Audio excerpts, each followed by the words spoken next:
Dubai, Poland, Germany, but in the end, finally, from confusion to confirmation. अस्सलाम वालेकुम and welcome back to another vlog.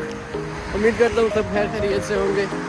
और आज का topic आपने देख लिया होगा, बहुत सारे लोगों के सवाल थे, बहुत सारी वीडियोस के नीचे मैंने लोगों के क्वेश्चंस देखे और मैंने कहा क्यों ना आप लोगों के साथ अपनी जर्नी शेयर करूँ। एक वीडियो में हर चीज़ शेयर तो नहीं हो सकेगी, कुछ चीज़ें होंगी जो आप मुझे कमेंट में भी बताएंगे और कुछ चीज़ें जो मेरी जर्नी की होंगी, जो अपनी इस सफ़र की होंगी, तो मैं आपसे नेक्स्ट वीडियो में शेयर करूंगा। तो कमेंट ज़रूर कीजिएगा, कमेंट करके ज़रूर बताइएगा कि आपको मज़ीद किस तरह की इन्फॉर्मेशन चाहिए और किस हवाले से आप इंटरेस्टेड हैं। तो आज का टॉपिक है मेरी स्टूडेंट वीज़ा की सक्सेसफुल जर्नी।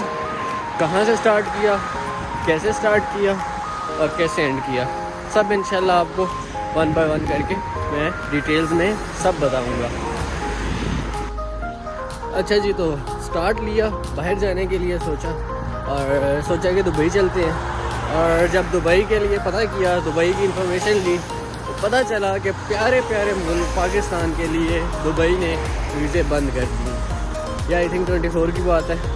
तो उसमें आप लोगों को आइडिया होगा कि दुबई ने मतलब हर किस्म की वीज़े पाकिस्तानियों के लिए बंद कर दिए थे। सो वो प्लान कैंसिल हुआ। उसके बाद पोलैंड के लिए अप्लाई किया, एक एजेंट के हाथ चढ़ के था जानने वाला, लेकिन फ्रॉड हुआ। बस उसने 7-8 महीने पैसे दबा के रखे। फिर बड़ी मुश्किल से उसने पैसे वापस किए, कुछ 2-3 किस्तों में। और लेकिन यही शुक्र है कि पैसे वापस मिल गए थे। फिर कंसल्टेंट के पास गए, उसको बताया डिटेल्स।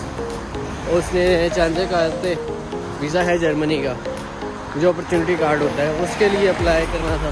उसके लिए चाहिए थी लैंग्वेज के लिए भाई साहब 8 महीने में पढ़ता रहा और जर्मन लैंग्वेज की।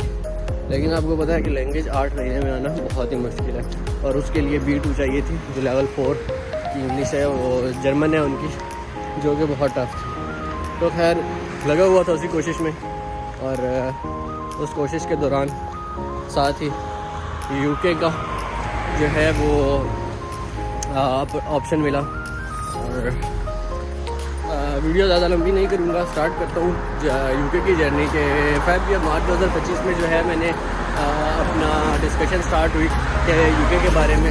और रमज़ान था आई थिंक, फेब या मार्च 2025 था।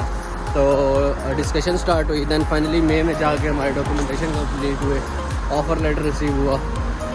उसके बाद जो है इंटरव्यू हुआ, यूनिवर्सिटी का इंटरव्यू हुआ। यूनिवर्सिटी का इंटरव्यू क्लियर हो गया और उसमें जो भी क्वेश्चंस थे, कैसे पास हुआ, क्या डिटेल्स थी, वो मैं इंशाल्लाह नेक्स्ट वीडियो में आपके साथ शेयर करूँगा। और दूसरी बात ये है, उसके बाद फिर जो है यूनिवर्सिटी का इंटरव्यू क्लियर होने के बाद यूनिवर्सिटी के इंटरव्यू के लिए काफ़ी तैयारी की थी। मींस के कंसल्टेंट के साथ तैयारी की।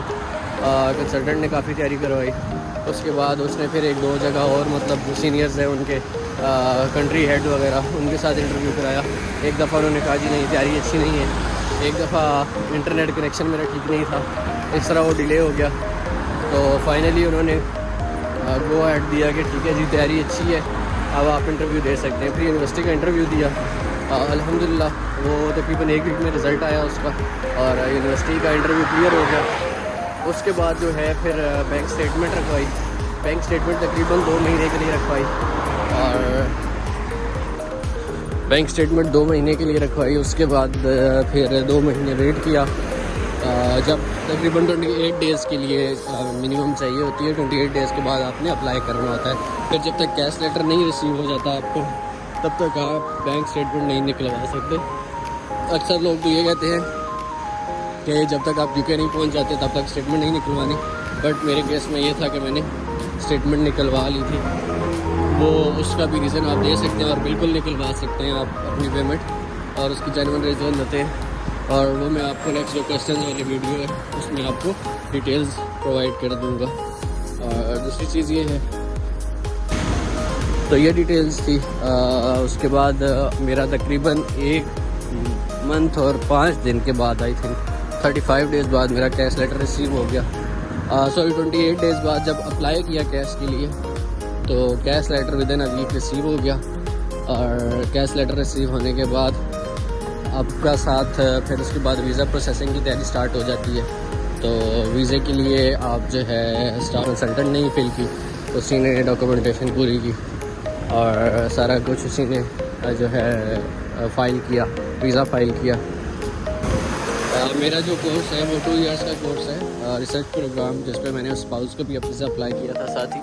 तो उनका वीज़ा जो है वो डिले हो गया था किसी वजह से। IHS की पेमेंट में जिस बंदे ने पेमेंट जमा करवाई थी वो उसने फ्रॉड किया थोड़ा, तो इस वजह से मेरी वाइफ का वीज़ा नहीं आया, वो डिले हो गया। तो फिर मेरा वीज़ा आ गया। वीज़ा आया तकरीबन, सॉरी मैं आपको ये बताना भूल गया कि उसके बाद इमिग्रेशन एम्बेसी इंटरव्यू आ गया। एम्बेसी इंटरव्यू की जो तैयारी थी तो काफ़ी कंसल्टेंट ने तो ये कहा था कि इंटरव्यू नहीं होगा, हमारे कभी इंटरव्यू नहीं आते। लेकिन इस दफ़ा सितंबर 2025 इनटेक जो था इसमें बहुत ज़्यादा, तकरीबन 80% इंटरव्यूज़ कॉल हुए।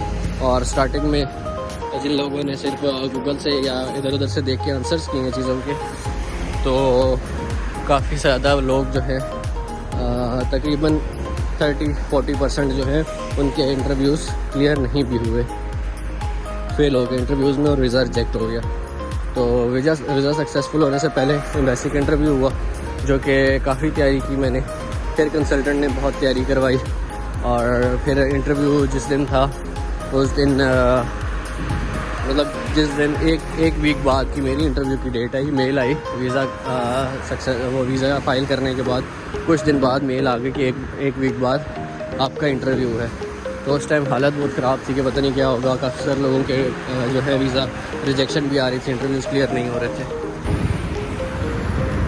काफ़ी सारे लोगों के वीज़ा रिजेक्शन भी आ रहे थे, तो काफ़ी डर था। फिर एक वीक बाद जब डेट आई उस दिन सारा दिन जो है दुआएं पढ़ के बैठा इंटरव्यू के लिए। तो जनाब सामने जो है जिस बंदे ने इंटरव्यू लेना था वो इंटरव्यू लेने के लिए आया ही नहीं।